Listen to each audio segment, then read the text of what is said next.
Meghan Markle's latest podcast venture has spectacularly dropped out of the streaming charts just weeks after hitting the airwaves. Meghan Markle, so her new podcast series, Confessions of a Female Founder, has failed to burn up the streaming charts. How bad is it really for Meghan? Look, this is pretty bad, Gab. I mean, this show was a multi-million-dollar production. This was what she signed up with Lemonada Media for. Came out last month, the first batch of episodes, and it's just been a complete flop. Meghan Markle's latest attempt to reinvent her image has backfired in ways few could have predicted. Her new podcast series, Confessions of a Female Founder, launched with enormous financial backing and a splashy promotional push from Lemonada Media. Millions of dollars went into production, and the project was framed as a powerful platform where high-profile women could share their journeys of building successful businesses. On paper, it sounded like a guaranteed hit. But reality told a harsher story. Within weeks of its debut, the show disappeared from the streaming charts, leaving behind only the echo of its underwhelming launch. Audiences tuned in out of curiosity, but few returned. Instead of resonating with listeners as a thoughtful exploration of female entrepreneurship, the podcast came across as shallow and performative. Critics noted the central irony: Meghan herself was not an entrepreneur, but a former actress who married into royalty and later capitalized on her royal ties. The public, but there are reports that they got a special sort of celebrity VIP package which is offered to high-profile guests, which sees them sort of driven around backstage and also given the cast entrances and exits so that they're not in the public space as much. And also it appears that the kids may have had their little cute Mickey and Minnie Mouse ears on. The disconnect was glaring, and it showed in the numbers. The collapse of her podcast seemed to fuel her next misstep. Meghan arrived at HBO Max's exclusive Emmy nominee celebration, a gathering reserved for some of Hollywood's most accomplished names. She was not invited, her name absent from the official guest list. Yet, shortly after 8, she slipped into the venue through a side entrance, accompanied by 2 aides, and walked into the room as though she belonged there. It should have been a grand entrance. Instead, it was a brutal spectacle. Imagine walking into a space filled with Emmy-winning producers, A-list actors, and veteran creators, expecting admiration, only to be met with silence, side glances, and rejection. Of high-profile women that have built successful businesses, and she got some great people. The woman that created Bumble, all different types of business people. But it never rang true because she's not a business person, Gab. Right. She married a member of the royal family, and then they left the royal family and they made a buck, selling some secrets. Witnesses described the moment as icy and humiliating. Far from being embraced, Meghan was treated like an outsider. Conversations paused. Eyes rolled. The aura of indifference was impossible to ignore. The humiliation did not end with awkward glances. Insiders later revealed that producers made a deliberate effort to erase her presence from the evening. Cameras swiveled away. Official photographers were instructed not to capture her image, and not a single frame of her appeared in highlight reels or press coverage. Aspiration. The very people she once sought approval from, writers, actors, and creators, treated her like she didn't exist. How humiliating must it feel to walk into a room believing you're still a star, only to realize no one is interested?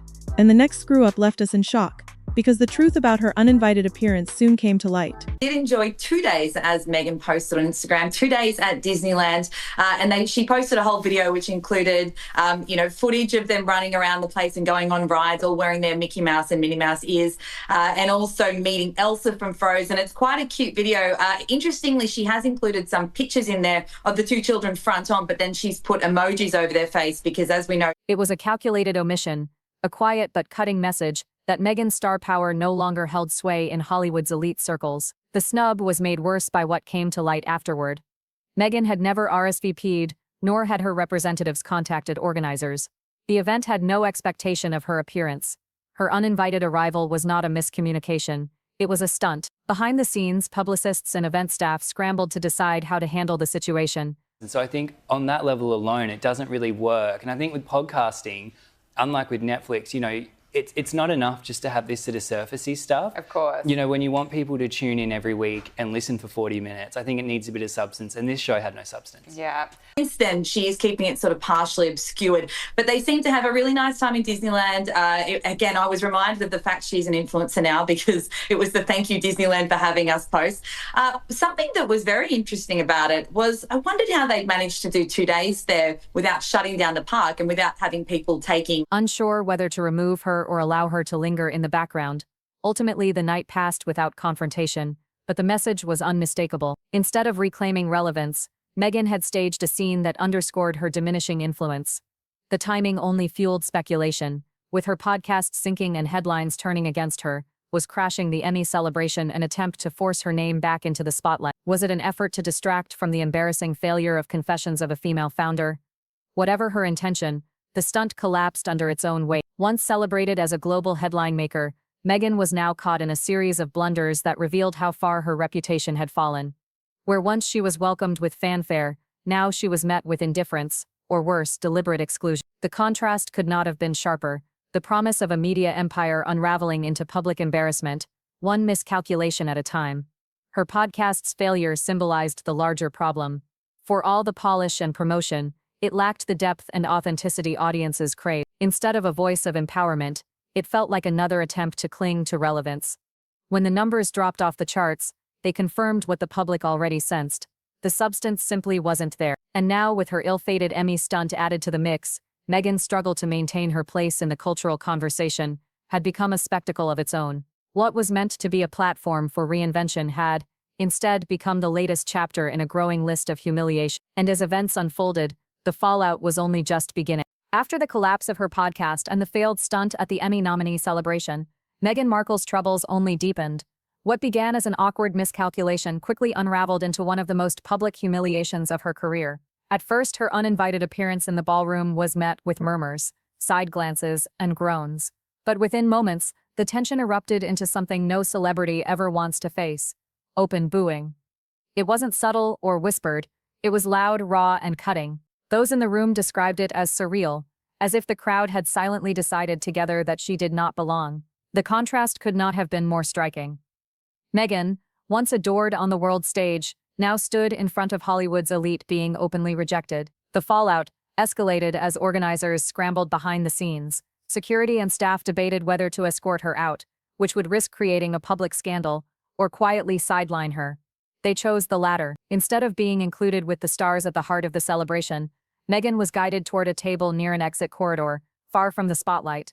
Her seat placement was a statement in itself, tucked away, out of frame, and unimportant. Where others were toasted with champagne, she was handed a glass of water. No red carpet exposure, no interviews, no cameras pointed her way. The quiet erasure was as humiliating as the booze. Perhaps more so, because it turned her into a ghost at her own spectacle. If that weren't enough, the rejection became deeply personal when Hollywood's most recognizable names reacted to her presence. Hoping to find allies, Meghan attempted to mingle, but instead of warm greetings, she encountered indifference and avoidance. Zendaya, seated near the bar, turned her back and began chatting with her assistant as Meghan approached. Pedro Pascal, one of the most admired actors in the industry, excused himself mid-conversation and walked away. Even producers and stylists who once casually embraced her at events refused to make eye contact. Guests later described the experience as painful to watch, like secondhand embarrassment unfolding in real time. In Hollywood, association is currency. No one wanted to be photographed with Meghan, because the optics would cling long after the night was over. For someone who once thrived on high-profile connections, this was devastating. The collective message was clear: she had become a liability. The rejection wasn't limited to cold shoulder. Attendees said it felt as if the entire room had silently agreed in advance to shun her. When she walked through the ballroom, conversations halted and eyes shifted away. The indifference was so coordinated, so unanimous, that it felt almost rehearsed. No one dared to acknowledge her, creating a wall of silence that spoke louder than any headline could. In an industry where even the most disgraced figures often find at least a handful of allies, Meghan found none. To make matters worse, the erasure extended beyond the room itself. Event producers deliberately cut her from all official coverage. Her image was scrubbed from highlight reels, official photographs, and press releases. For someone who once commanded international attention with every appearance, being rendered invisible was perhaps the cruelest humiliation of all. This public unraveling coincided with the dismal performance of her podcast, Confessions of a Female Founder. In less than a month, it had not only fallen out of the top 100 streaming charts, but vanished without a trace. What was supposed to be a defining media project had instead become a glaring failure. Critics called it a PR disaster. To many, the show's downfall confirmed what her Emmy stunt had only emphasized. Audiences were no longer buying what Meghan was selling. Worse still, Her broader brand appeared to be in chaos. Rumors swirled about her lifestyle venture, American Riviera Orchard, known casually as Ever. Conflicting reports surfaced about whether new products were coming soon or whether the brand was being put on hold entirely. Meghan herself had given mixed signals, at one point hinting that no new launches would arrive until 2026, while also teasing upcoming products on Instagram. Some speculated that honey might be next, fueled by her heavily promoted interest in beekeeping. The inconsistency left followers confused and critics skeptical. What should have been a polished rollout for a lifestyle brand instead looked disorganized, indecisive, and poorly managed. Combined with the failure of her podcast and her disastrous Emmy stunt, it painted a picture of someone scrambling for relevance but losing control of her narrative. Hollywood's cold dismissal of Meghan at the Emmy celebration was not just a bad night, it was symbolic. For years, she positioned herself as a cultural force, a woman who could bridge royalty and celebrity. Now both worlds seem to have moved on without her. The boos, the silence, the erasure, and the absence of allies all underscored a single truth. Meghan Markle's place in the spotlight had collapsed, and no one in the room was willing to help her recover.